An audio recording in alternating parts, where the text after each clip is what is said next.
The distant crack of a gunshot echoed across the valley as Johanna Price stared at the weathered parchment in her trembling hands, tears welling in her eyes for what must have been the 100th time since the letter had arrived 3 days ago.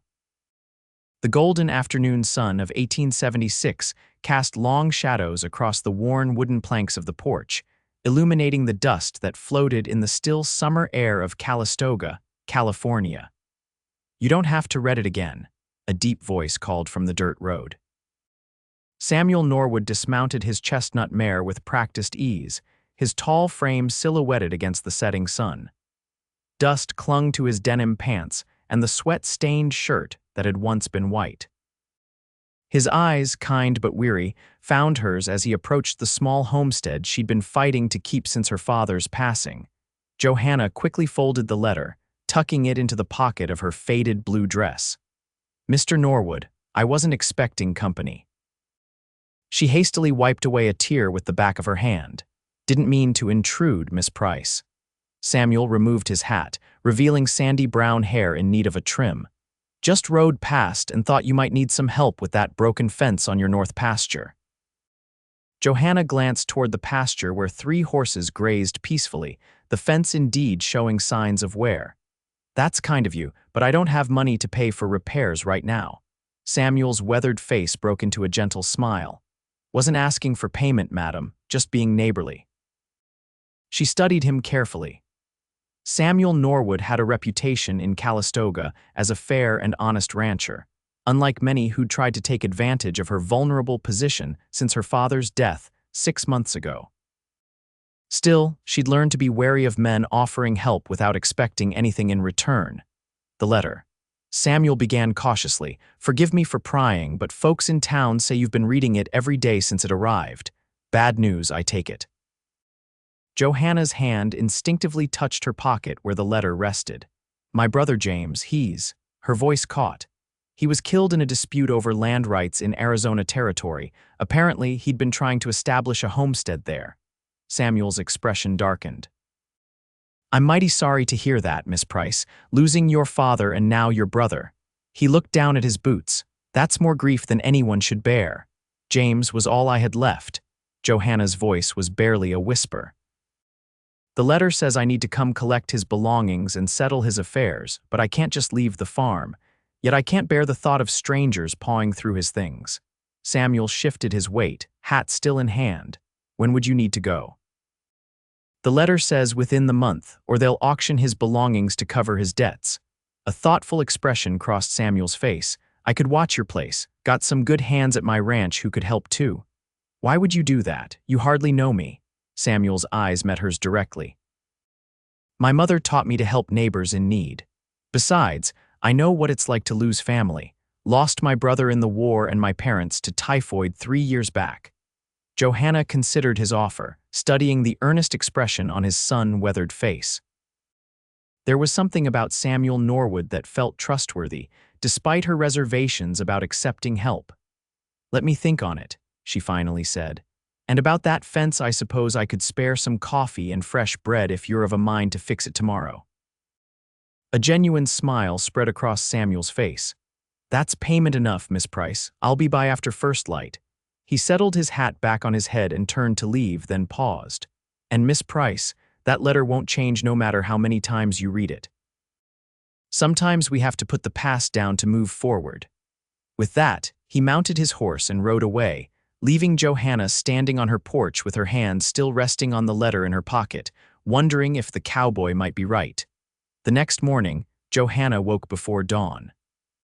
She prepared a hearty breakfast of cornbread, bacon, and eggs, expecting Samuel would be hungry when he arrived. As the first rays of sunlight stretched across the valley, she heard the sound of hoofbeats approaching. Samuel appeared at the edge of her property, leading a wagon loaded with lumber and tools. Another man rode alongside him, younger, perhaps in his early 20s. "Morning, Miss Price," Samuel called, tipping his hat. "Hope you don't mind, I brought my ranch hand Thomas to help with the repairs. Should get the job done quicker." Johanna nodded in greeting. "I've made breakfast if you're hungry before you start." The grateful looks on both men's faces confirmed she'd guessed correctly about their appetites. They washed up at the pump outside before joining her at the small kitchen table. "This is mighty fine cooking, Miss Price," Thomas said between enthusiastic bites of cornbread. "Indeed it is," Samuel agreed, his eyes meeting hers with appreciation that extended beyond the meal. "Been a while since I've had home cooking this good. Do you not cook for yourself, Mr. Norwood?" Johanna asked, pouring more coffee into his cup. Samuel chuckled. "I try, but there's only so many ways a man can ruin beans and bacon before he accepts his limitations." The casual comment made her smile, the first genuine smile in days. After breakfast, the men set to work on the fence. Johanna busied herself with household chores, but found herself pausing frequently to watch them through the window. Samuel worked methodically, his strong hands making short work of replacing the broken posts and rails. The sleeves of his shirt were rolled up, revealing forearms corded with muscle from years of ranch work. By midday, half the fence was repaired. Johanna brought them water and sandwiches, which they gratefully accepted. "You mentioned Arizona Territory yesterday," Samuel said as they sat in the shade of an oak tree. "That's rough country. How long would you need to be gone?" Johanna sighed. "At least 3 weeks, I'd imagine." "The stagecoach takes 5 days each way if the weather holds, and I'd need time to settle James's affairs." She looked across the fields that had been her family's livelihood for 2 generations. "But I can't leave. The crops need tending, the animals need care." "I meant what I said about helping," Samuel replied. "My offer stands. Thomas here and a couple other hands could rotate shifts, making sure everything's looked after. I'd check in daily." "Mr. Norwood, Sam," he corrected gently. "If we're to be neighbors helping each other, might as well use my given name." "Sam," she repeated, the name feeling unfamiliar on her tongue. "I appreciate the offer, but I can't impose like that. It's not an imposition if it's freely offered." His eyes held hers steadily. "Family matters, Miss Price. If you need to go honor your brother, you should go." Thomas nodded in agreement. "Boss is right. We'd make sure everything's kept proper." Johanna felt a lump forming in her throat. "Let me think on it," she repeated, rising to her feet. "I'd best get back to my chores." As she walked back to the house, she could feel Samuel's eyes following her. The kindness of his offer was overwhelming, especially from a man she barely knew, yet something told her she could trust him. Perhaps it was the forthright way he looked at her, or the gentle respect in his voice. Whatever it was, Johanna found herself considering his offer more seriously than she'd initially expected. That evening, after the men had finished the fence repairs and departed with her thanks, Johanna sat once again on her porch with James's letter. The familiar ache of grief washed over her as she traced the formal handwriting of the territorial clerk who'd penned the notification. "James," she whispered to the darkening sky, "what am I supposed to do?" As if in answer, she recalled Samuel's words from the previous day. "That letter won't change no matter how many times you read it." With a deep breath, Johanna folded the letter and made her decision. The following morning, she rode to Samuel's ranch, a modest but well-maintained property about 3 miles from her own. She found him in the corral, training a spirited young colt. "Miss Price," he called in surprise, quickly securing the horse before approaching the fence where she waited. "Is everything all right?" "Yes," she said, gathering her courage. "I've come to accept your offer if it still stands. I need to go to Arizona." A smile spread across Samuel's face. "Of course it stands. When do you plan to leave?" "The stagecoach passes through town on Friday." "I thought I might take that one." Samuel nodded. "That gives us 3 days to prepare. Don't you worry about a thing, Miss Price. Your place will be well looked after." "Johanna," she said softly, "if we're to be neighbors helping each other, you should use my given name too." His smile deepened, creating creases around his eyes that Johanna found unexpectedly appealing. "Johanna it is, then." The next 3 days passed in a flurry of preparation. Samuel proved as good as his word, arranging a rotation of trusted ranch hands to check on her property daily. He helped her create detailed instructions for the care of her animals and crops, and even repaired a leaky roof she'd been meaning to fix. On Thursday evening, he insisted on driving her into town himself so she could stay at the hotel near the stagecoach station. "No sense in rushing in the morning," he explained as he loaded her trunk onto his wagon. Stagecoaches wait for no one. The drive into Calistoga was quiet, the setting sun painting the valley in shades of gold and amber. Johanna found herself stealing glances at Samuel's profile, struck by how comfortable she felt in his presence after just a few days. "I don't know how to thank you," she said as they approached the town. Samuel glanced at her, his expression thoughtful. "No thanks needed, just come back safely." At the hotel, he carried her trunk inside and ensured she was properly settled before bidding her good night. As he turned to leave, Johanna impulsively reached for his hand. "Sam," she said, the name now coming naturally. "I'll write when I reach Prescott, so you know I arrived safely." His warm hand squeezed hers gently. "I'd appreciate that, Johanna." With a tip of his hat, he was gone. The next morning, Samuel was waiting outside the hotel when Johanna emerged, ready to escort her to the stagecoach station. The coach was already being loaded when they arrived. "Last call for Prescott," the driver shouted, securing luggage to the top of the vehicle. Samuel helped Johanna board, then passed her a small package. "Some provisions for the journey," he explained. "The food at the waypoints isn't always palatable." "You've thought of everything," she said, touched by his thoughtfulness. "Not quite everything." He reached into his vest pocket and produced a small revolver. "Take this. Arizona territory can be dangerous for a woman traveling alone." Johanna hesitated, then accepted the weapon, tucking it into her reticule. "I hope not to need it, as do I." His eyes held hers for a moment longer than necessary. "Safe journey, Johanna." As the stagecoach pulled away, Johanna looked back through the window to see Samuel standing in the street, watching until the coach turned the corner and he disappeared from view. The journey to Arizona territory was arduous. 5 days of jolting travel over rough roads, sleeping upright among strangers, and enduring meals of questionable quality at dusty waypoints. The scenery changed gradually from the lush valleys of Northern California to the arid expanses of the desert Southwest. Despite the discomfort, Johanna found her thoughts repeatedly returning to Samuel. His kindness had been unexpected, especially after the months of dealing with opportunistic men following her father's death. There had been no shortage of suitors calling at her farm, but all had seemed more interested in her land than in her grief or well-being. Samuel was different. He'd offered help without expectation, and in the brief time she'd known him, he'd shown more genuine concern for her than any man since her father. On the 5th day, the stagecoach finally rumbled into Prescott, the territorial capital of Arizona. Compared to Calistoga, Prescott was rougher around the edges, a frontier town still finding its footing. Wooden buildings lined unpaved streets, and the sound of piano music drifted from several saloons despite the early hour. Johanna disembarked, legs stiff from the long journey, and collected her trunk. Following the instructions in the letter, she made her way to the territorial clerk's office. "Miss Price," the clerk greeted her, a thin man with spectacles perched on his nose. "We've been expecting you." "My condolences for your loss." "Thank you," Johanna said, the familiar pang of grief returning. "I understand my brother left some belongings," the clerk nodded solemnly. "Yes, madam. Mr. Price had a small claim about 10 miles outside town." "Not much there, I'm afraid, but what there is belongs to you now." He also had some personal effects at the boarding house where he stayed in town. He shuffled through some papers on his desk. "There's the matter of some outstanding debts, mostly for supplies and such. Nothing substantial, but they'll need to be settled before you can take possession of his effects." Johanna nodded, unsurprised. James had always been more of a dreamer than a practical man.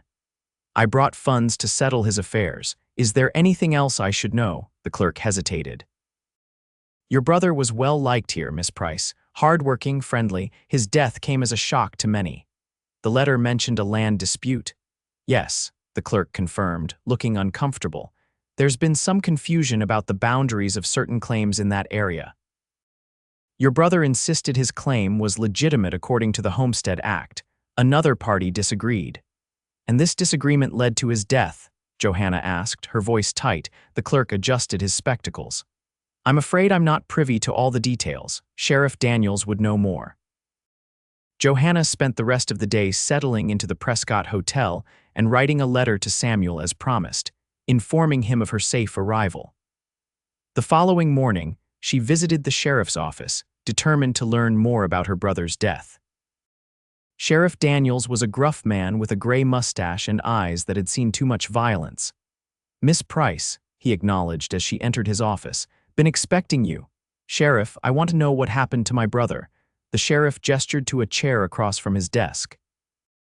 "Take a seat, Miss Price. This ain't a pretty story."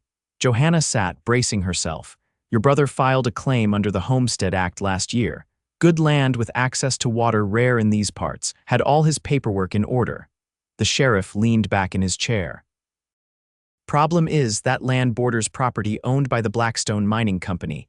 They claim your brother's water source was on their land." "And," Johanna prompted when the sheriff paused, "Blackstone's men tried to run him off. Your brother refused to go.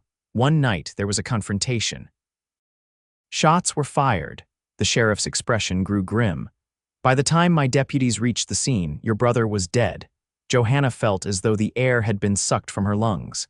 "Have the men responsible been arrested?" Sheriff Daniels shifted uncomfortably. "That's where things get complicated. Blackstone's men claim self-defense, say your brother drew on them first. That's absurd. James wasn't the type to start a gunfight." "I don't doubt you, Miss Price, but without witnesses." The sheriff spread his hands helplessly. "So they just get away with murder?" Johanna's voice rose with indignation. "I didn't say that. Investigation's ongoing." The sheriff looked at her directly. "My advice, settle your brother's affairs and head back to California. This isn't a fight you want to take on alone." Johanna left the sheriff's office with anger burning in her chest. The idea that her brother's killers might escape justice was unbearable. Despite the sheriff's warning, she decided she needed to see James's claim for herself. She arranged for a horse and directions to her brother's property. The ride took nearly 2 hours under the punishing Arizona sun. When she finally crested a small rise and saw the modest cabin below, emotion overwhelmed her. The cabin was simple but solidly built, evidence of James's skill as a carpenter. A small creek ran nearby, presumably the water source in dispute. Johanna dismounted and approached the cabin slowly, feeling as though she was walking into a dream or a nightmare. The interior was sparse but neat. James had built a table, a chair, a bed frame. Personal touches were few. A carved wooden horse she recognized as their father's work, a daguerreotype of their parents on their wedding day. Johanna sank onto the bed, overcome with grief. This humble cabin represented her brother's dreams, his hope for a future, all ended by greed. The sound of approaching horses startled her from her mourning. Peering through the window, she saw 3 riders approaching, rough-looking men with rifles visible in their saddle holsters. Heart pounding, Johanna remembered the revolver Samuel had given her. She retrieved it from her bag just as the men dismounted outside. "Hello, the cabin," a voice called. "Anyone home?" Johanna hesitated, then stepped onto the porch, keeping the revolver hidden in the folds of her skirt. "Can I help you, gentlemen?" The men exchanged surprised glances. The apparent leader, a tall man with a jagged scar across his cheek, stepped forward. "Madam, you're trespassing on Blackstone Mining Company property." Johanna lifted her chin. "You're mistaken. This is homestead land legally claimed by James Price under the Homestead Act. I'm his sister, Johanna Price." The scarred man's expression darkened. "Price's sister, huh? Well, Miss Price, your brother's claim was invalid. This land belongs to Mr. Blackstone." "According to whom?" Johanna challenged. "The Territorial Office recognized my brother's claim as legitimate."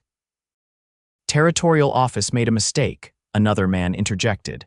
"This here creek marks the boundary of Blackstone land." "That's not what the survey shows," Johanna countered, remembering details from James's letter. The scarred man took a menacing step forward. "Listen, lady. Your brother didn't heed our warnings, got himself killed for his stubbornness. You'd be wise to learn from his mistake." Johanna's hand tightened on the revolver. "Are you threatening me, sir?" "Just stating facts." His hand moved casually toward his gun belt. "This land ain't worth dying over." "I suggest you leave now," Johanna said, her voice steadier than she felt. "I have business to attend to here." The men exchanged glances. "You've got 3 days to clear out," the scarred man said finally. "After that, we won't be so polite." They mounted their horses and rode away, leaving Johanna trembling on the porch. Once they were out of sight, she sank to her knees, the revolver still clutched in her hand. She knew she should return to Prescott and heed the sheriff's advice. Yet something in her rebelled at the idea. James had died defending his rightful claim. Could she simply abandon it as twilight approached? Johanna reluctantly prepared to return to town. She couldn't stay at the cabin alone, not with Blackstone's men nearby. She needed to think, to plan her next steps. Back in Prescott, she found a telegram waiting for her at the hotel All Well at Farm. Hope your journey proceeds smoothly. Samuel. The brief message brought unexpected comfort. Impulsively, Johanna sent a reply arrived safely. Complications with brother's claim. May need to stay longer than anticipated. J. Over the next 2 days, Johanna divided her time between visiting her brother's boarding house to collect his personal belongings and meeting with the territorial clerk to understand the exact nature of James's claim. The more she learned, the more convinced she became that her brother had been in the right. The survey clearly showed the creek within his property boundaries, not Blackstone's. On the morning of the 3rd day, another telegram arrived, farm secure. If complications serious, advise nature of problem. Can come if needed. Samuel. Johanna stared at the message in surprise. Samuel was offering to travel all the way to Arizona Territory to help her. The gesture touched her deeply, yet she hesitated to accept. This wasn't his fight. Before she could reply, there was a knock at her hotel room door. Opening it cautiously, she found Sheriff Daniels. Miss Price, he said, removing his hat. May I come in? There's been a development. Johanna stepped aside to allow him entry. What kind of development? The sheriff looked grave. Blackstone's men reported you trespassed on company property yesterday. They're filing a complaint. That's absurd, Johanna exclaimed. I was on my brother's legitimate claim. I believe you, the sheriff said, surprising her, but Blackstone has influence with the territorial judge. This could get messy. Johanna squared her shoulders. I won't be intimidated, Sheriff. My brother's claim is legitimate. Sheriff Daniels studied her with newfound respect. You've got grit, Miss Price, but you should know what you're up against. Randall Blackstone didn't build his mining empire by playing fair. What would you suggest I do? Get legal representation for starters. He hesitated. And maybe consider bringing in someone who can watch your back. Prescott can be dangerous for a woman alone, especially one crossing Blackstone. After the sheriff left, Johanna stared at Samuel's telegram again. Having an ally suddenly seemed more important than her pride. She crafted a careful reply, dispute over brother's land claim becoming dangerous. Mining company claims water rights. Legal battle looming. Your counsel would be valued. J. The reply came the next morning, arriving Prescott stage Friday. Hold fast, Samuel, 4 days. Johanna felt a weight lift from her shoulders. She wouldn't have to face this alone after all. That afternoon, following the sheriff's advice, she visited Albert Collins, one of Prescott's 2 practicing attorneys. Collins was a young man, perhaps 30, with an earnest manner and intelligent eyes. Miss Price, he greeted her, reviewing the documents she'd brought. You certainly appear to have a valid claim here. The survey clearly shows the creek within your brother's property boundaries.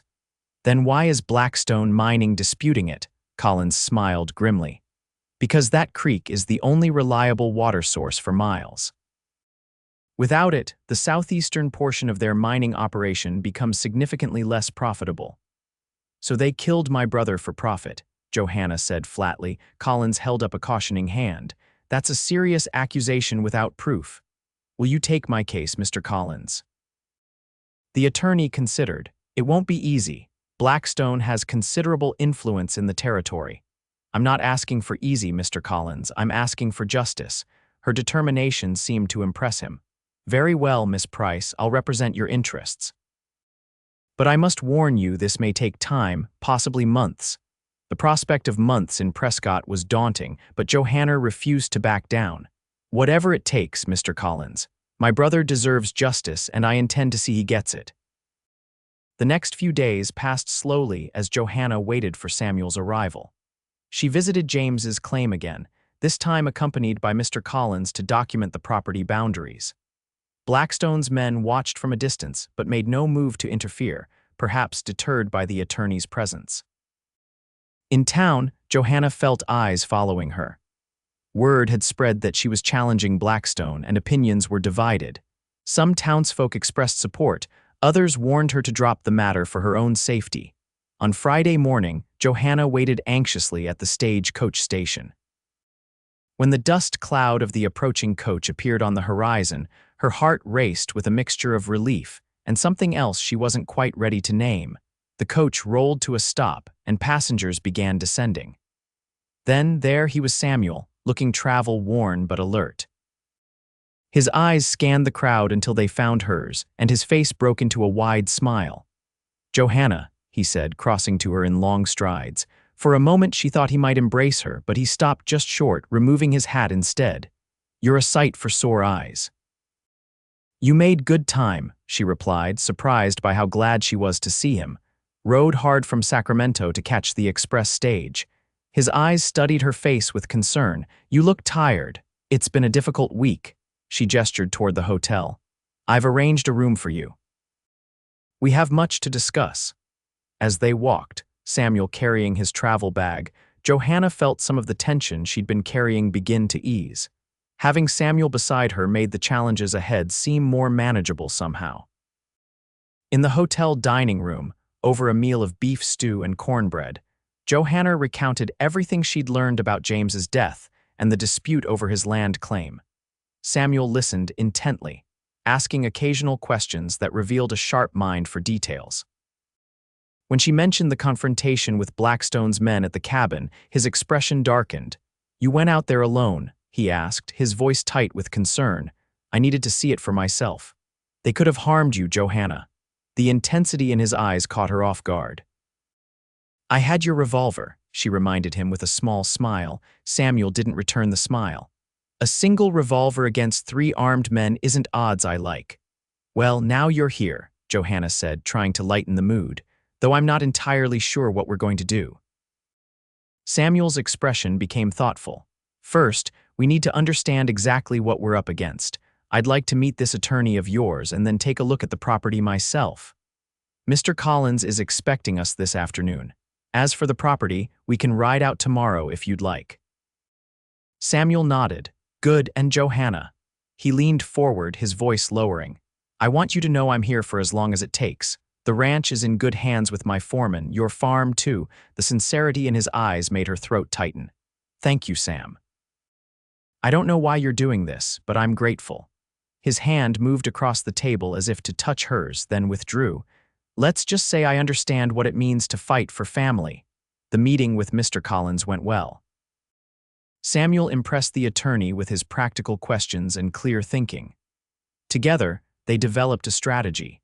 Document everything meticulously, file a formal complaint against Blackstone for harassment, and prepare for a legal battle over the water rights. The next morning, they rode out to James's claim. Samuel was quiet as he surveyed the property, examining the cabin, the creek, and the surrounding land with a careful eye. "Your brother chose well," he said finally. "Good water, decent soil for this region. Defensible position too, with that rise behind the cabin. Do you think his claim will stand?" Johanna asked anxiously. Samuel nodded slowly. "Based on what Collins showed us, yes, the survey is clear. This creek is on Price land, not Blackstone's." He pointed to a ridge in the distance. "That's likely where their mining operation is. See the scarring on that hillside?" Johanna followed his gaze and nodded. "Without this creek, they'd have to haul water from much further away. Expensive proposition." Samuel's expression hardened. "Men have killed for less." They spent several hours at the property, Samuel making notes and sketches of the boundaries. As they prepared to leave, the sound of approaching horses made them both tense. "Inside," Samuel said quietly, guiding Johanna toward the cabin. "Stay low." They watched through the window as 5 riders approached the 3 men who had confronted Johanna before, plus 2 others.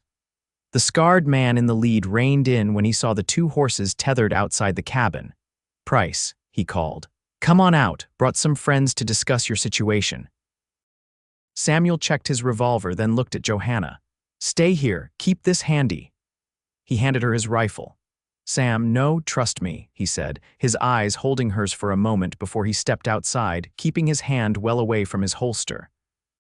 Afternoon, gentlemen, Samuel called, his voice casual but carrying an undercurrent of steel. Something I can help you with, the scarred man looked Samuel up and down. Who the hell are you? Name's Samuel Norwood, Miss Price's associate.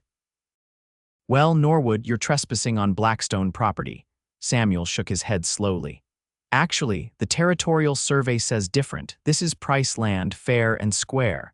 One of the new men, better dressed than the others, moved his horse forward.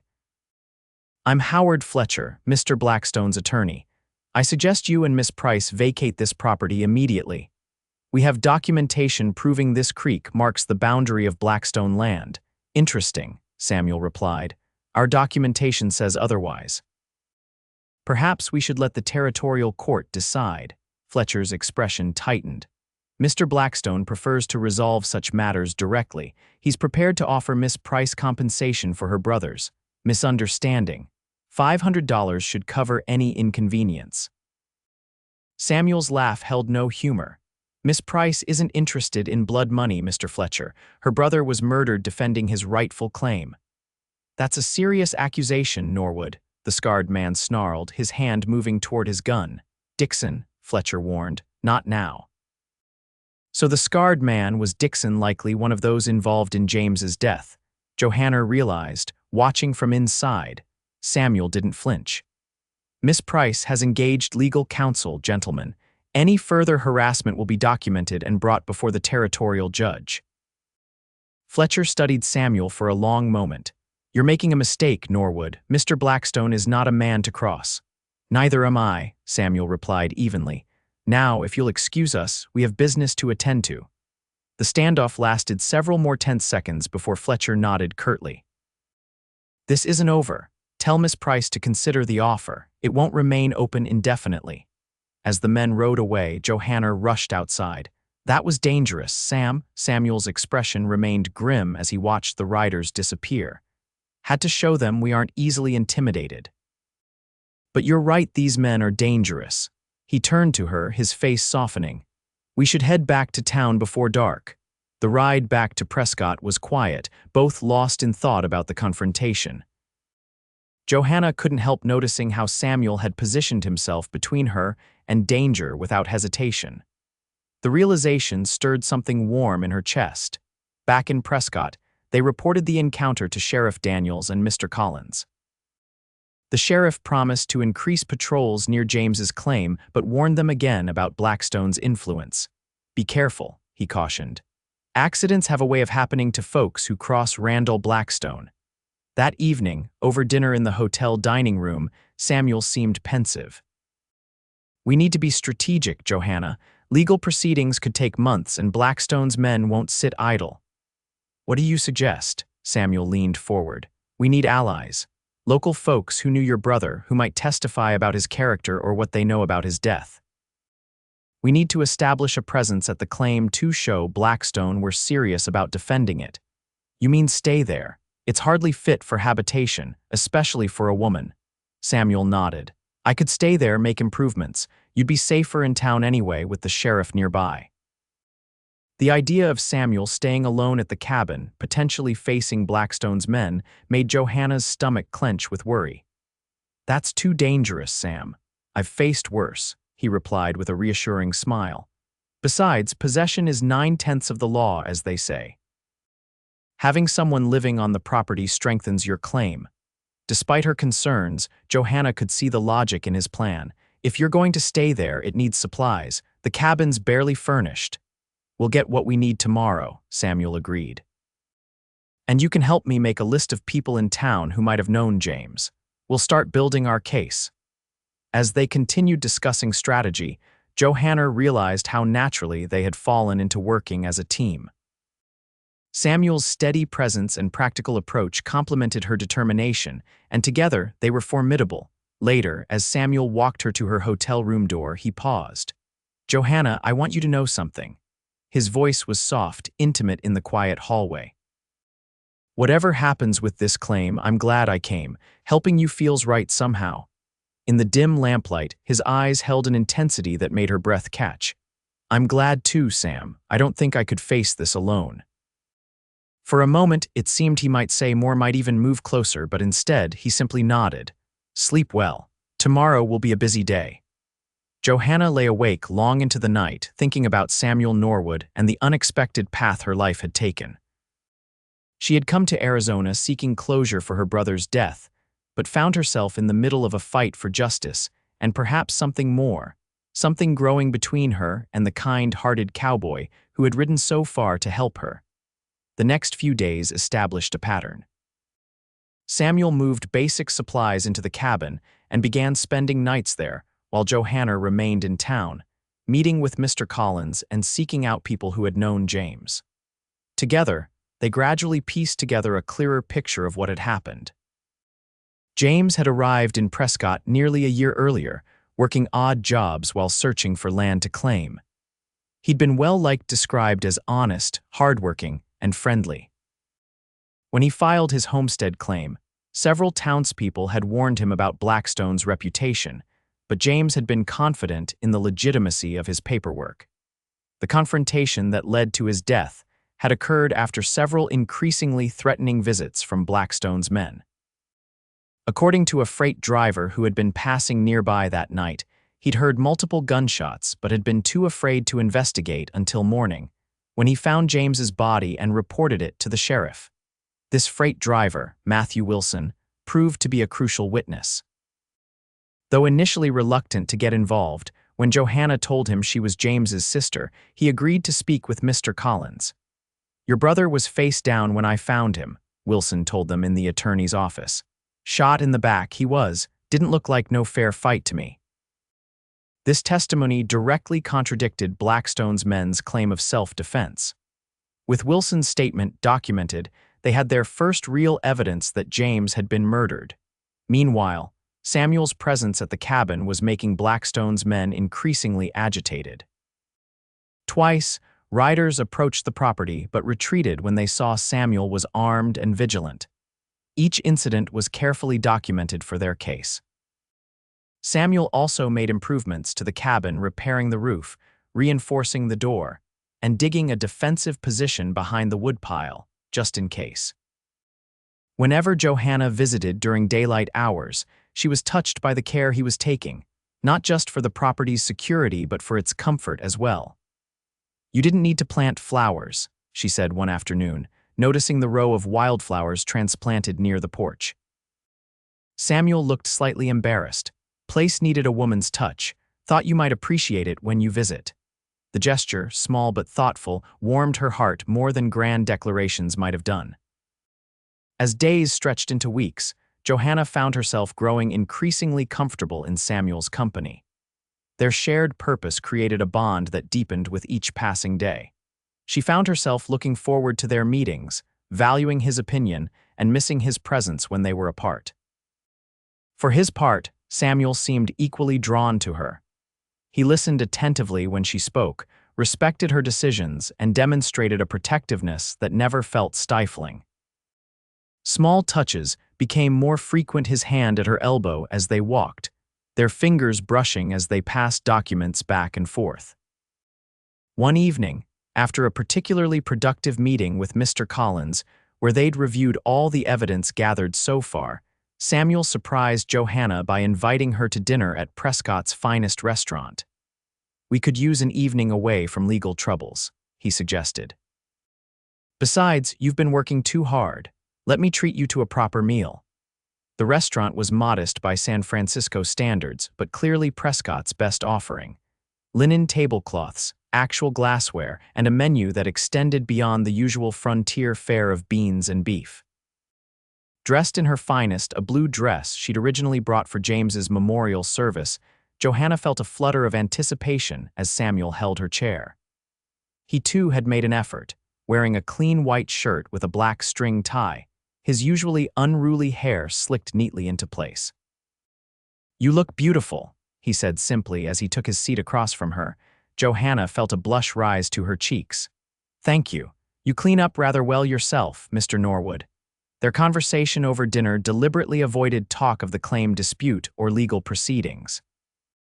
Instead, they shared stories from their lives, Samuel describing his ranch in California, Johanna recounting childhood adventures with James. "He sounds like he was a good man," Samuel observed after she told a story about James teaching her to fish. "He was," Johanna agreed, smiling at the memory.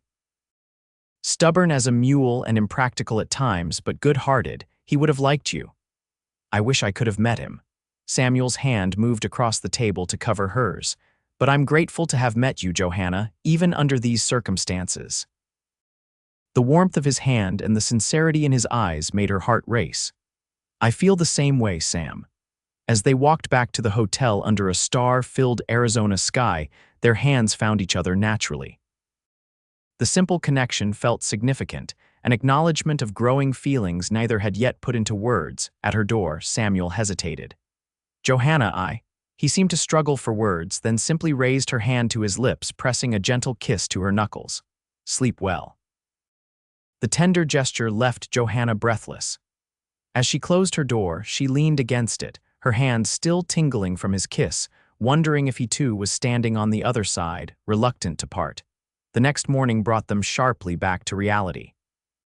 Sheriff Daniels arrived at the hotel with troubling news. Blackstone had filed a formal complaint accusing Samuel of threatening his men and illegally occupying company property. "It's harassment, plain and simple," Mr. Collins declared when they consulted him. "They're trying to force your hand." "What should we do?" Johanna asked, worry creasing her brow. "Stand firm," the attorney advised. "The hearing for Blackstone's complaint isn't for 2 weeks. By then, we'll have our countersuit prepared." "The freight driver's testimony about your brother being shot in the back is compelling evidence." Samuel nodded thoughtfully. "What about the territorial survey? Any progress on getting an official to verify the boundaries?" "I've requested a review," Collins confirmed.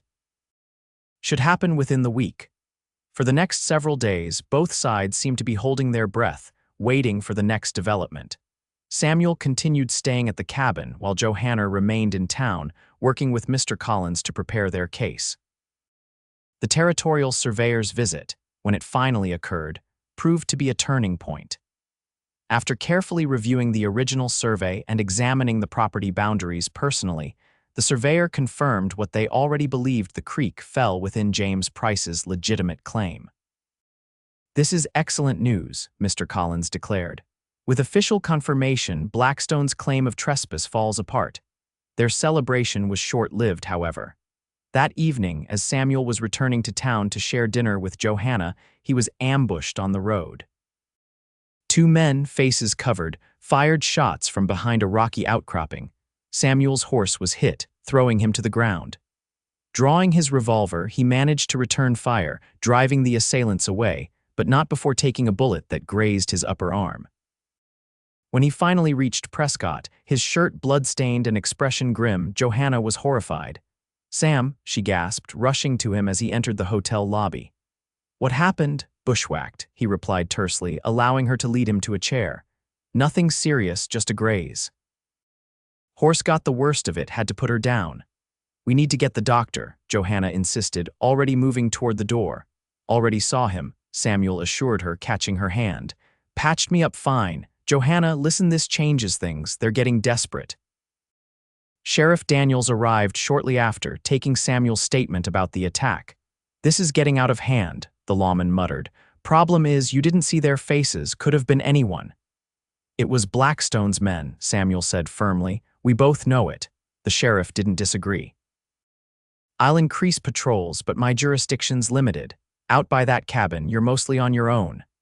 That night, after insisting Samuel take her hotel room while she moved to an adjacent one, Johanna found herself unable to sleep. The image of Samuel wounded, his shirt bloodied, haunted her. What if the bullet hadn't merely grazed him? What if next time the attackers were more accurate? The thought of losing Samuel, this man who had become so important to her in such a short time, was unbearable. She realized with sudden clarity that her feelings had grown far beyond gratitude or friendship. She was falling in love with Samuel Norwood. The realization both thrilled and terrified her. With her brother's murderers still unpunished and the land dispute unresolved, was there even room for such feelings? And did Samuel share them? Or was he simply being the honorable man she knew him to be, helping a neighbor in need? Morning brought no answers, but did bring fresh determination. After checking on Samuel, who insisted he was perfectly fine despite the bandage visible beneath his shirt, Johanna made a decision. "I'm coming with you to the cabin today," she announced over breakfast. Samuel looked up in surprise. "Johanna, after yesterday, it's clear this situation is escalating," she interrupted. "I won't have you facing it alone anymore." His expression softened. "I appreciate the sentiment, but it's too dangerous if anything happened to you." "It's my brother's claim, Sam." "My fight." She met his gaze steadily. "Besides, we're stronger together, aren't we?" Something flickered in his eyes, pride, perhaps, or deeper emotion. "Yes," he agreed finally. "We are." They borrowed horses from the livery stable and rode out together, both armed and alert. The cabin appeared undisturbed when they arrived, but Samuel insisted on checking the surroundings thoroughly before allowing Johanna inside. "We'll need to be vigilant," he cautioned as they entered the cabin. "No movement after dark, no lights visible from outside." Johanna nodded, setting down the supplies they'd brought. "How's your arm?" "Healing fine," he assured her, though she noticed he favored it slightly. "Johanna, I need to ask, are you sure about this? Staying here is risky." "I'm sure," she replied, busying herself with arranging supplies to avoid meeting his eyes. "James would have done the same for me." Samuel was quiet for a moment. "It's not just about your brother anymore, is it?" The question made her turn to face him. "What do you mean?" His eyes held her steadily. "This claim, this fight, it's become personal for you, for both of us." Johanna nodded slowly. "Yes, I suppose it has." Samuel took a step closer. "When I was ambushed yesterday, all I could think about was getting back to you, making sure you were safe." "Not about the claim, not about justice, just you." Her heart raced at his words. "Sam, I care for you, Johanna, more than I expected to, more than might be wise given our circumstances." His voice was low, intimate in the quiet cabin. Johanna took a trembling breath. "I care for you too. When I saw you wounded, I realized how important you've become to me." Samuel's good arm reached for her, drawing her gently closer. "Important enough to consider a future together once this is resolved." The question hung in the air between them, full of possibility. Before Johanna could answer, the sound of approaching horses shattered the moment. Samuel moved quickly to the window, peering cautiously around the edge of the curtain. "Blackstone's men," he reported grimly. "5 of them, including Fletcher and Dixon." Johanna joined him at the window. The riders had stopped a respectful distance from the cabin, clearly visible but not advancing. Fletcher dismounted and held up a white handkerchief. "They want to talk," Samuel observed, frowning. "Stay inside, I'll handle this." "We'll handle it together," Johanna countered, reaching for her brother's rifle. Samuel looked like he might argue, then nodded. "Together then, but let me do the talking for now." They stepped onto the porch, weapons visible but not aimed. Fletcher approached alone, the white handkerchief still in his hand. "Mr. Norwood, Miss Price," he called. "I come with a message from Mr. Blackstone." "We're listening," Samuel replied, his stance protective beside Johanna. Fletcher reached into his jacket, producing an envelope. "Mr. Blackstone has authorized me to make a final offer. $1,000 for the claim, all disputes dropped, no questions asked about past, unfortunate events." "You mean my brother's murder?" Johanna asked coldly. Fletcher's expression remained impassive. "A regrettable incident that needn't be repeated." His gaze shifted pointedly to Samuel's bandaged arm. "Mr. Blackstone is a reasonable man, but his patience has limits." Samuel's voice was steel. "The answer is no. The territorial surveyor confirmed yesterday that this claim is legitimate. The creek is on Price land. Your harassment and threats won't change that."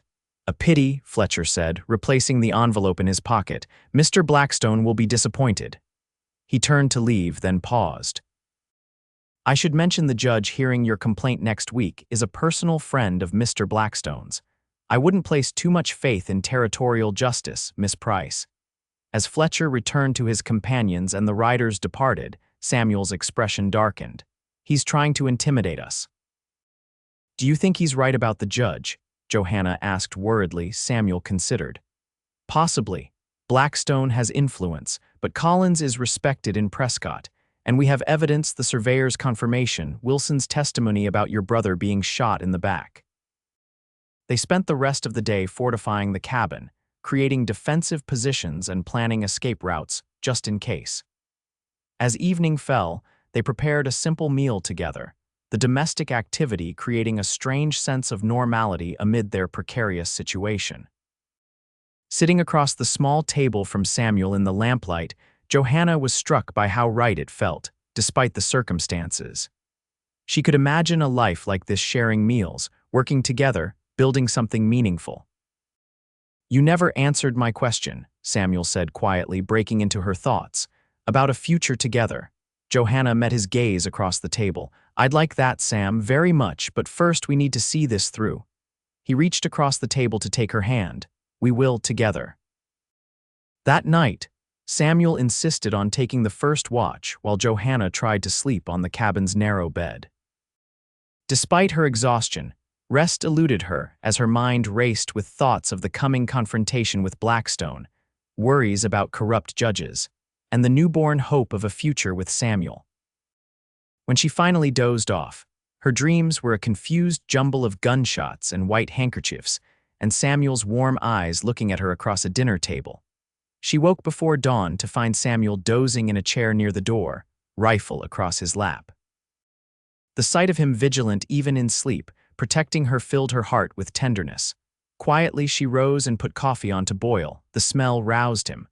"Morning," he murmured, stretching carefully to avoid aggravating his injured arm. "All quiet?" "Yes," she confirmed, handing him a cup. "What's our plan for today?" They decided to ride into town together to meet with Mr. Collins and prepare for the upcoming hearing. The attorney was concerned about Fletcher's warning regarding the judge, but not surprised. "Judge Harmon does socialize with Blackstone," Collins admitted. "But he's not entirely in the man's pocket. With strong enough evidence, he'll rule fairly." "And if he doesn't?" Johanna asked. Collins sighed. "Then we appeal to the territorial governor. It would mean a longer fight, but eventually justice should prevail." As they left the attorney's office, Samuel placed a protective hand at the small of Johanna's back. The casual intimacy of the gesture wasn't lost on her, nor on the townspeople who watched them pass. Word had spread about their stand against Blackstone, and opinions remained divided. Some admired their courage, others thought them foolish. At the general store, as they purchased supplies, the proprietor leaned across the counter. "Miss Price, a word of advice: take Blackstone's money and go home. No piece of land is worth your life." "It's not just about the land," Johanna replied steadily. "It's about justice for my brother." The man shook his head. "Justice is a luxury out here, miss. Survival comes first." Outside, Samuel loaded their purchases onto their borrowed horses. "He's not entirely wrong," he admitted. "Taking a stand against men like Blackstone is dangerous." Johanna secured a bag of flour to her saddle. "Are you suggesting we give up?" "Never," Samuel said firmly. "Just acknowledging the risk. I don't want anything to happen to you, Johanna." She touched his cheek gently. "Nor I to you, but some things are worth fighting for." As they prepared to mount up, Sheriff Daniels approached hurriedly. "Glad I caught you too. There's been a development." He led them to his office, where a nervous-looking young man waited. "This is Timothy Reid," the sheriff introduced. "Works for Blackstone Mining. Says he has information about James Price's death." Timothy looked barely 20, with the thin frame of someone who spent his days bent over ledgers rather than working mines. "Miss Price," he acknowledged with a respectful nod. "I'm sorry about your brother. You have information about his death," Johanna pressed. Timothy glanced anxiously at the sheriff, who nodded encouragingly. "I work in the company office. The night your brother was killed, I was working late." Mr. Dixon came in with blood on his hands, agitated. He spoke with Mr. Blackstone privately, but I overheard parts of their conversation. Samuel leaned forward. "What did you hear?" Dixon said Price wouldn't back down, said he'd drawn his gun when Price turned away. "Said it was cleaner that way." Timothy swallowed hard. "Mr. Blackstone told him to make sure there were no witnesses, then gave him money, a lot of money." Johanna felt lightheaded at this confirmation of what she'd suspected. "Will you testify to this in court?" Timothy paled. "If I do, Blackstone will know it was me. I'd never work again, might not even live long." "We can protect you," the sheriff assured him, though he didn't sound entirely convinced himself. "Why come forward now?" Samuel asked. Timothy looked down. "My conscience, I suppose." Seeing Miss Price fighting so hard for justice, it didn't sit right, keeping silent. After Timothy left with the sheriff's promise of discretion, Johanna and Samuel discussed this new development with cautious optimism. "If he testifies," Samuel said, "combined with Wilson's account of finding your brother shot in the back, it could be enough to bring charges against Dixon, maybe even Blackstone." "That's a big if," Johanna pointed out. "He's terrified." "With reason," Samuel acknowledged. "But the fact that he came forward at all suggests he might find the courage." They returned to the cabin before dusk, vigilant during the ride but encountering no trouble. As night fell, they settled into what had become their routine: a simple meal, quiet conversation, and plans for the days ahead. This evening, however, felt different. Timothy's testimony had given them hope, but also heightened the stakes. If Blackstone learned of this potential witness, what lengths might he go to in order to silence him? "We should return to town tomorrow," Samuel suggested as they washed dishes together. "Stay close to Collins and the sheriff until the hearing," Johanna agreed. "I don't like the idea of abandoning the cabin, but it makes sense to be near potential allies." As she dried the last plate, she found Samuel watching her, his expression unreadable in the lamplight. "What is it?" she asked. "Just thinking how remarkable you are," he replied softly. "Most women would have accepted Blackstone's money and left weeks ago." "I'm not most women," she said with a small smile. "No, you certainly are not." He took the plate from her hands, set it aside, and gently pulled her into his arms. "Johanna Price, I think I'm falling in love with you." The words, spoken in his deep, steady voice, sent a thrill through her entire body. "Sam." "You don't need to say anything," he assured her, his hands warm against her back. "I just wanted you to know." Johanna reached up to touch his face, her fingers tracing the line of his jaw. "I think I'm falling in love with you too," she whispered.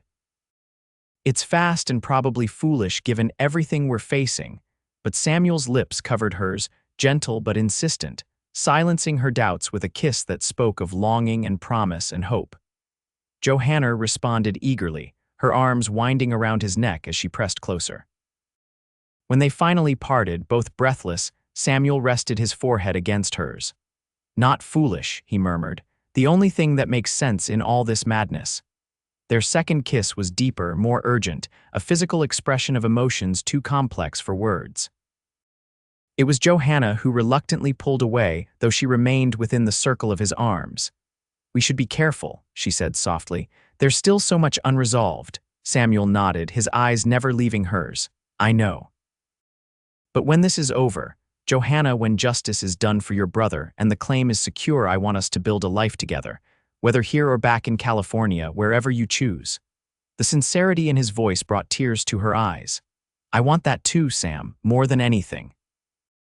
They spent the night chastely apart, Samuel again taking the first watch, Johanna the second, but with a new understanding between them, a shared hope for the future that made their present dangers seem more bearable. Morning brought unexpected visitors, Sheriff Daniels and Mr. Collins, riding hard from town with urgent news. "Timothy Reed is dead," the sheriff announced grimly as they gathered inside the cabin. "Found in his boarding house this morning, throat cut," Johanna gasped in horror. "Blackstone." "No proof," the sheriff replied, "but who else would benefit from silencing him?" Collins looked grim. "Without Reed's testimony, our case is significantly weakened. We still have Wilson's account of finding your brother shot in the back, but it's not as compelling as an eyewitness to Dixon's confession."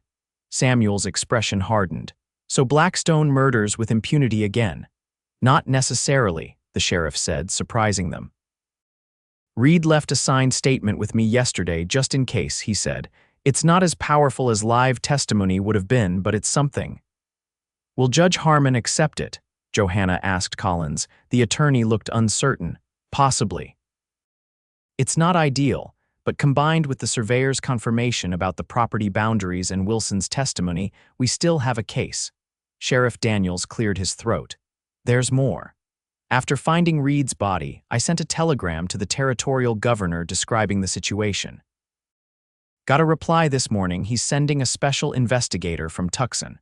Should arrive in 2 days before your hearing. This news lifted their spirits considerably. An investigator from the territorial capital, operating outside Blackstone's local influence, might be exactly what they needed. Until then, the sheriff continued, I'd strongly advise you both to return to town. Stay at the hotel where I can keep an eye on things. Blackstone's clearly escalating. I don't want either of you isolated out here. They agreed, gathering essential belongings for the return to Prescott. As they prepared to leave, Johanna took a final look around the cabin, her brother's last home, the place where her relationship with Samuel had deepened, the property they were fighting to defend. We'll be back, Samuel promised, noticing her expression, when this is over and the claim is secure. The next 2 days passed with agonizing slowness. Confined mostly to the hotel for safety, Johanna and Samuel met frequently with Mr. Collins to prepare for the hearing. The attorney was cautiously optimistic about the special investigator's involvement, but warned them not to expect immediate results. Even with territorial intervention, these matters take time, he cautioned. Blackstone has resources and connections. This won't be resolved overnight. On the evening before the hearing, a telegram arrived for Samuel. His expression grew troubled as he read it. What is it? Johanna asked, concerned. From my foreman, Samuel replied, passing her the telegram. There's been trouble at your farm.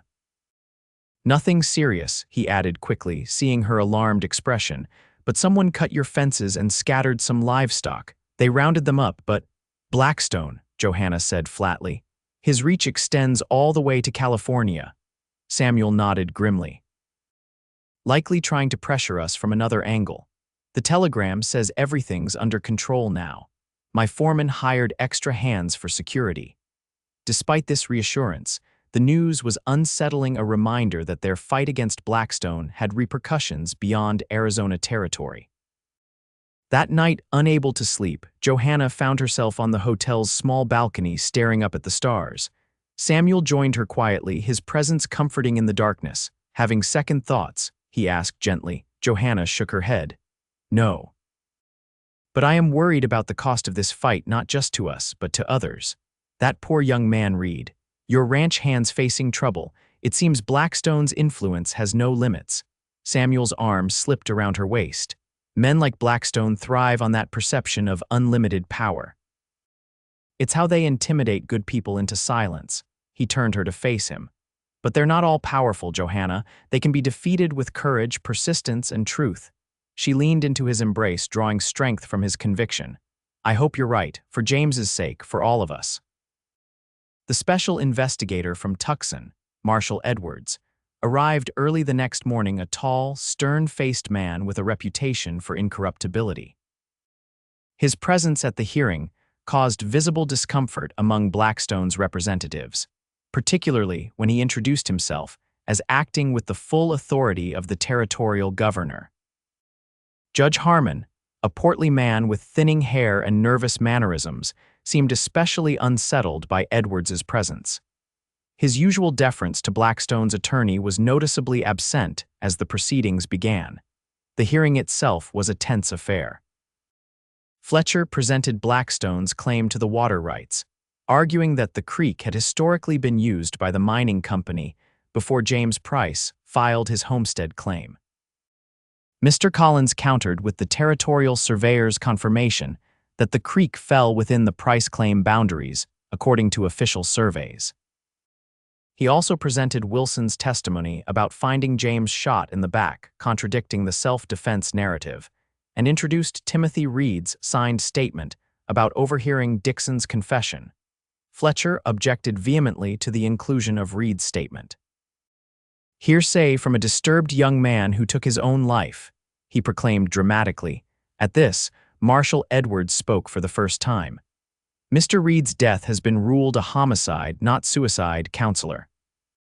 A fact you seem surprisingly well informed about, given the ruling was made just this morning.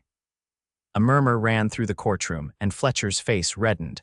Judge Harmon, visibly uncomfortable, overruled Fletcher's objection and admitted Reed's statement into evidence. By the time closing arguments concluded, The mood in the courtroom had shifted perceptibly. Judge Harmon, perhaps sensing which way the wind was blowing with the territorial investigator present, declared he would review all evidence carefully and deliver his ruling the following day.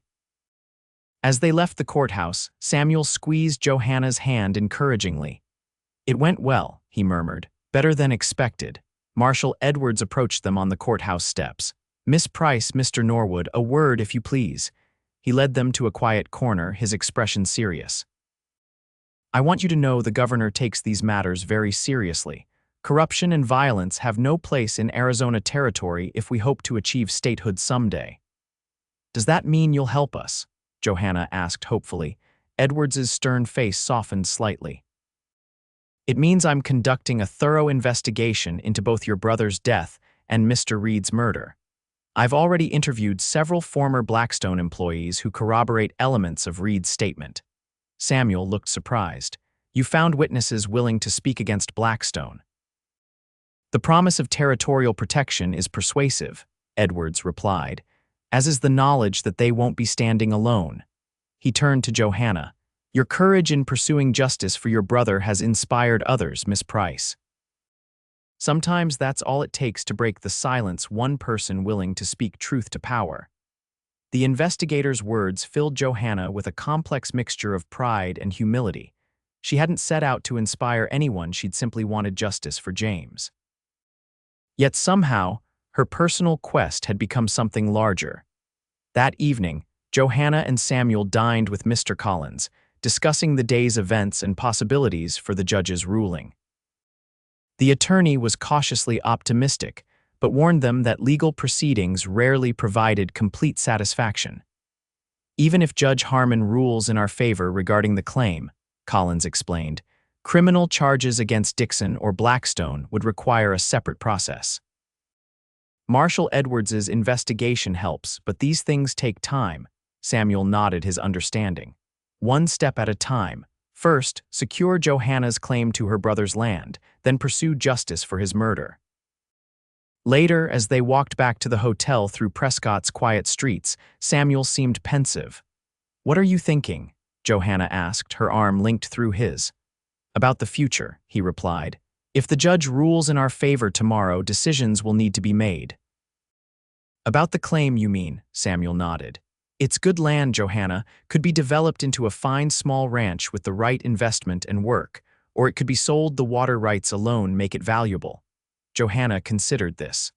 "I hadn't thought much beyond securing it, to be honest." "What would you advise?" "That depends," Samuel said carefully, "on what you want for your future. Your farm in California is established, profitable. Taking on another property here would mean dividing your attention, your resources."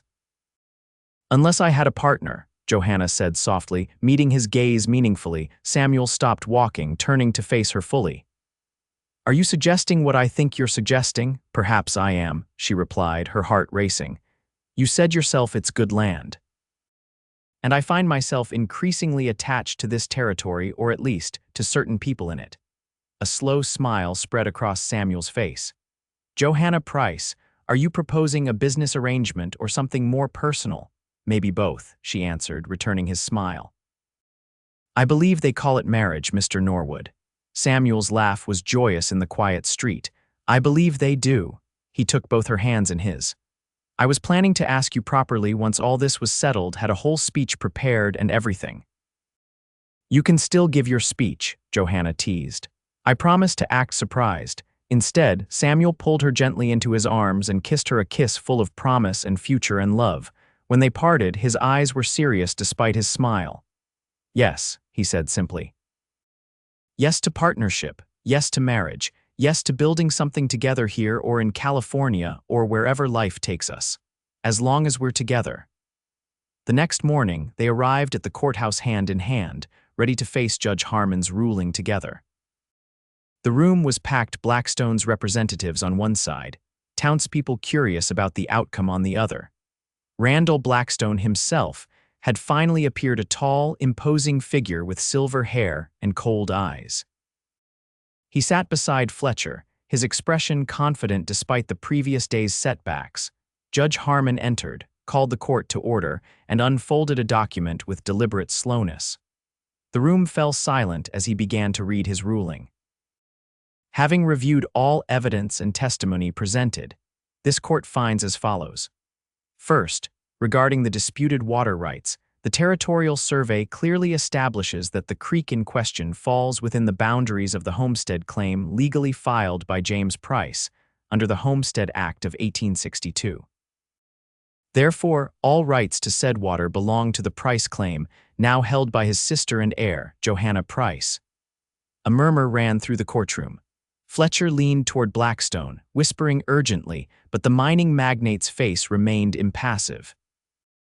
Second, the judge continued, regarding Blackstone Mining Company's claim of trespass against Samuel Norwood and Johanna Price, this court finds no merit in said claim, as the individuals were lawfully present on property legally owned by Miss Price. Johanna squeezed Samuel's hand tightly, hardly daring to believe what she was hearing. Third, Judge Harmon concluded, this court takes note of the serious allegations regarding the death of James Price. While criminal matters fall outside the scope of today's hearing, this court recommends a full investigation by appropriate territorial authorities. With a bang of his gavel, the judge declared the matter adjudicated and rose to leave. The courtroom erupted in conversation, some congratulating Johanna and Samuel, others rushing to confer with Blackstone and his attorney. Marshal Edwards approached, extending his hand first to Samuel, then to Johanna. "Congratulations, a just ruling." "What happens now?" Johanna asked. "Regarding my brother's death, I'll continue my investigation," Edwards assured her. "With the judge's endorsement and the governor's backing, we'll pursue this wherever the evidence leads, even to Blackstone himself, if warranted." As Edwards moved away, Samuel turned to Johanna, his face alight with happiness.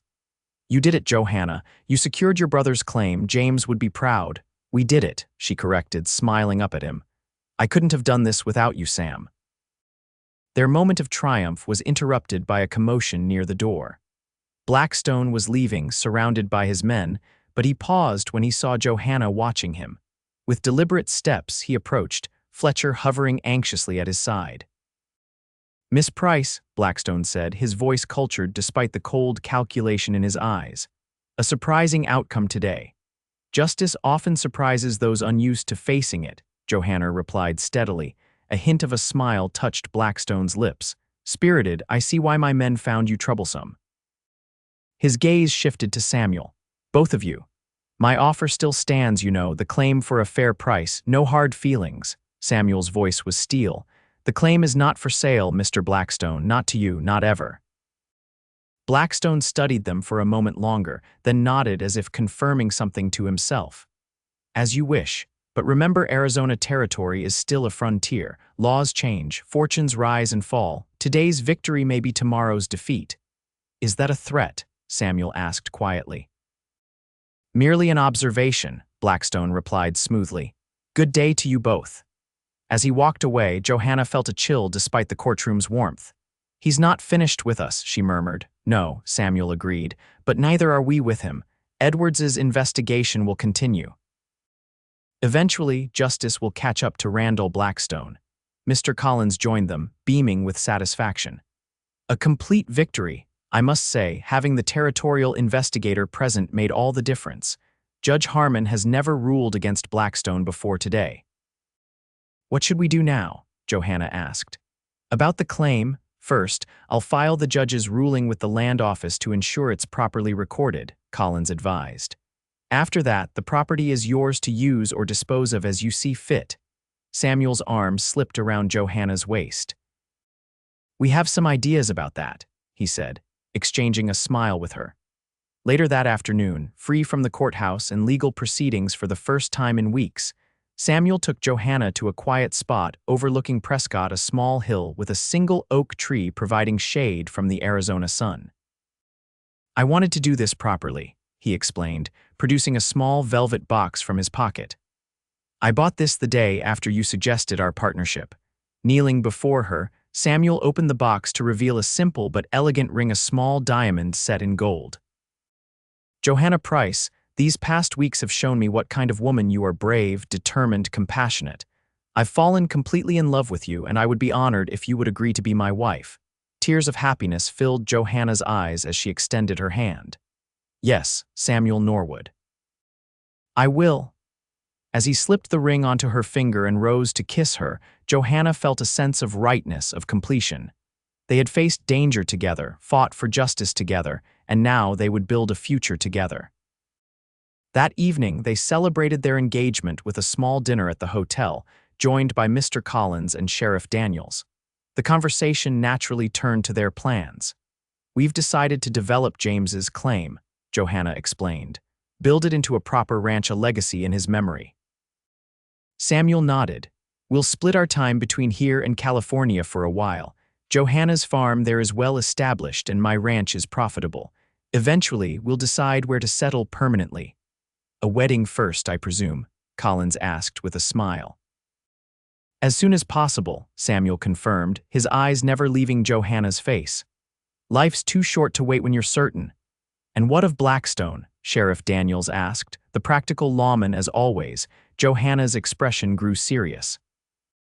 "We'll cooperate fully with Marshal Edwards's investigation. James deserves justice, and Blackstone must be held accountable not just for my brother, but for Timothy Reed and who knows how many others he's harmed." "It won't be easy," the sheriff warned. "Men like Blackstone rarely face consequences." "That doesn't mean we stop trying," Samuel replied firmly. "Besides, with the territorial governor's attention on the matter, Blackstone's influence may be waning." As if confirming his words, a messenger arrived with news. Dixon, Blackstone's foreman implicated in James's death, had been arrested following evidence uncovered by Marshal Edwards's investigation. "That's a start," Johanna said softly. "Just a start, but it matters." 2 weeks later, Johanna stood on the porch of her brother's cabin, now her cabin, soon to be hers and Samuel's.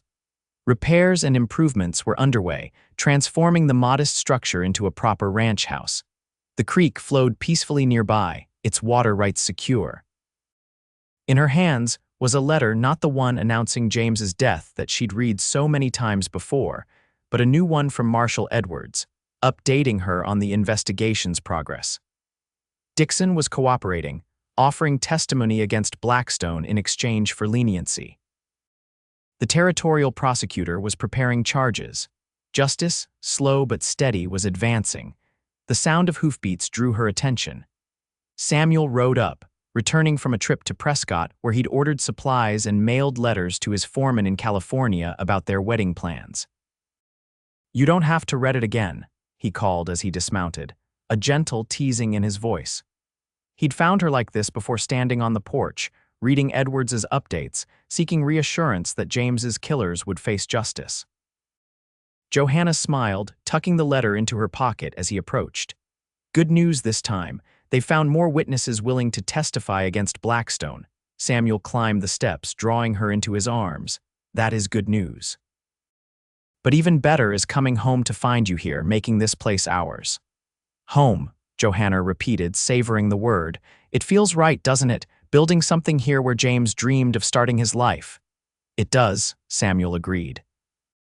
"And in 3 weeks, when we're married, it will be even more right." Johanna leaned into his embrace, thinking of the journey that had brought them here, from that first meeting on her California porch to fighting for justice in Arizona territory, from neighbors helping each other to partners planning a life together. "I love you, Samuel Norwood," she said simply. "And I love you, Johanna Price," he replied, kissing her gently. "Soon to be Johanna Norwood." As the sun began to set over the Arizona hills, casting golden light across the land they had fought so hard to protect, Johanna knew that while the letter in her pocket represented the past justice for James, the man beside her represented her future. A future built on courage, determination, and love that had blossomed in the most unexpected circumstances. Together, they would honor James's memory by building the life he had dreamed of on this land, and by creating their own dreams alongside it. The letter that had brought her to Arizona had changed her life in ways she could never have imagined, leading her not just to justice for her brother, but to love with a good man who had stood beside her through the darkest days. The fight wasn't over. Blackstone's trial lay ahead, and building their ranch would take time and effort, but Johanna faced the future with confidence, secure in Samuel's love and their shared determination to create something lasting and meaningful from tragedy. As twilight deepened, they turned together and entered the cabin that would soon be their home, closing the door on the past and stepping forward into the promise of their future together.